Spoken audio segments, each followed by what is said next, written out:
The Honourable Member for Talasea. Thank you, Deputy Speaker, for recognizing the people of Talasea. I would like to ask my series of questions to the Health Minister.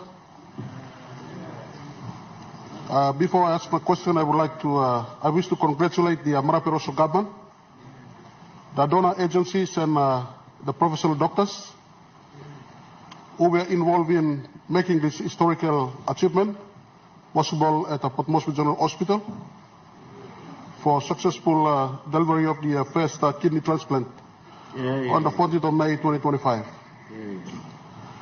This is a significant milestone in our nation's health history as we are approaching the 50th anniversary.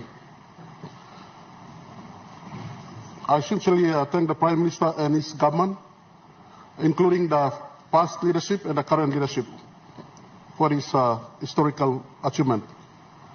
My series of questions to the Health Minister is, number one, can the Minister confirm whether Papua New Guinea currently has a comprehensive legislative framework that governs organ and tissue donation and transplantation? If not, what steps are being taken to develop such law? Number two question, is there a law in place that regulates the process of organ donation in PNG, including donor consent, organ matching, and protection against commercial organ trade? Question number three, what legal mechanisms or oversight bodies are in place to ensure that future transplants are conducted ethically and in compliance with both national and international medical standards? Number four, can the Minister provide a timeline or update on when the proposed kidney transplantation legislation will be introduced in Parliament and what key provisions will be included to regulate such medical procedures? Number five, in the absence of a specific transplant law, what legal protections are currently afforded to transplant patients and medical practitioners in the event of medical complications or disputes? And finally, will the upcoming legislation, if any, ensure equitable access to transplant service and prevent potential discrimination or misuse in organ allocation? Thank you, Deputy Speaker. Minister for Health. Thank you very much, the Acting Speaker. I thank the member for Talasea and the chairman of the Public Accounts Committee for this very, very important question. We face many challenges in the public health system, but this important news coming out from Port Moresby General Hospital on the 14th and the 15th of May 2025 is a significant achievement to the public health system in our country. And all this won't be possible if we do not have the leadership of the Prime Minister. On the 8th of August 2022, the Prime Minister stood on the floor during his inaugural statement on the floor of Parliament and said these important points. We must begin to do kidney transplant in 2025. We must treat our cancer cases. We must treat our heart patients in 2025. And I want to say today, on behalf of the Department of Health Fraternity, it's an important achievement for all of us. Coming back to the question raised by the good member, we have three important laws. Firstly, that covers the kidney transplants or organ transplants in Papua New Guinea. First law, Immigrant Anatomy Act of 1962 or 61. Number two law, Immigrant Principal Act of Public Health Act in 1973.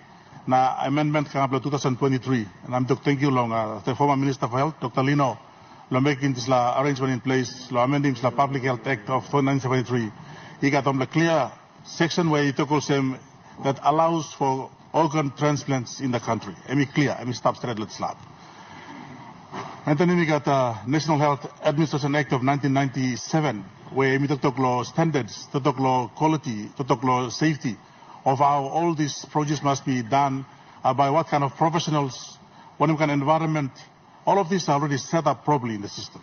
So firstly, yes, on behalf of the Department of Health and me today answering this question, we got triple important law covering this space long kidney transplants. Unled law and imigat policy. Law 14th of May 2025, the NEC approving surgical obstetrics and anesthetic policy on that very day in the evening of the approval. We've been got this first operation case come up, so we are covered, fully covered. So we got this East Hub. The policy and surgical obstetrics and anesthetic policy 2025 to 2030, and we covered West Hub inside. And then unled policy we got all standard operating procedures, and it's 3 to 5 years work where plenty clinicians, PMGH, led by many of our chief clinicians, only take part in. Now you got is a wide ranging of clinical procedures that covered under this, that must cover different sites, different sorts of surgical cases we perform inside law health system. So we got legislation step, and then we got a policy step, we got SOP step, where to cover all ethical requirements, consent form used by donor, give him kidney, organ for that matter. Now you got to start by receiving this to only fully undergoing different process yet.